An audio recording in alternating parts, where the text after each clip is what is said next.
আসসালামু আলাইকুম এভরিওয়ান, সবাই কেমন আছেন? সো একটি ভিডিও আমার চোখের সামনে আসলো, মনে হলো যে এই ভিডিওটা আপনাদের সাথে শেয়ার করি। চায়নার একটি মানুষ দেখেন, দেখে মনে হয় যে চাইনিজ, সে একটা গোল বল, লোহার বল, একটি বৃত্ত, সে কীভাবে গিলে খেয়ে ফেলে এবং সেটাকে আবার পেট থেকে বের করে ফেলে। আপনারা না দেখলে বুঝতে পারবেন না। আসলে সম্পূর্ণ ভিডিওটি দেখুন। সে একটি বলকে গিলে ফেলছে, লোহার বল এত বড়, মানে গিলে ফেলার পরে দেন সে একটা গাজর চাবালো, গাজর খেলো, দেন পানি খেলো এবং সেটা আবার কীভাবে বের করে ফেললো। আসলে আমার আমার বিলিভ হচ্ছে না, তাও সরাসরি সে দেখালো লাইভে এসে।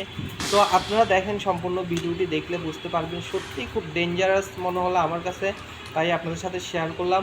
আর ভিডিওটি দেখুন, আমার কাছে সত্যি অবাক লাগলো। মানে আমি স্ট্রেঞ্জ যে এভাবেও একটি জিনিস খেয়ে, লোহার একটি বল খেয়ে আবার সেটাকে আবার বের করা যায়।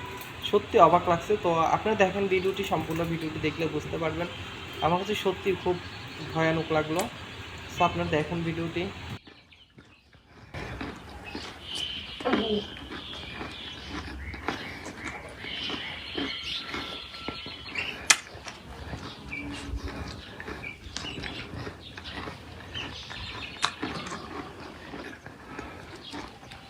দেখুন, সে কিন্তু সম্পূর্ণ একটি গাজরকে, সম্পূর্ণ না, গাজরের একটি একাংশ সে চাবাচ্ছে এবং সে গাজরের এই অংশটি চিবিয়ে খেয়ে ফেলবে, দেন আবার পানি খাবে।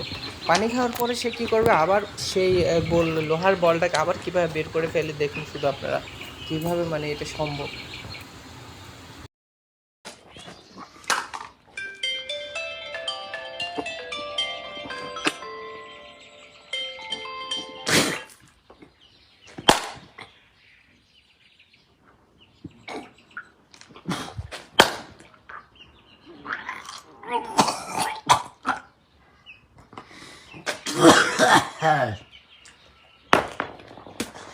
来，上方红心点亮，感谢祝好人一生平安。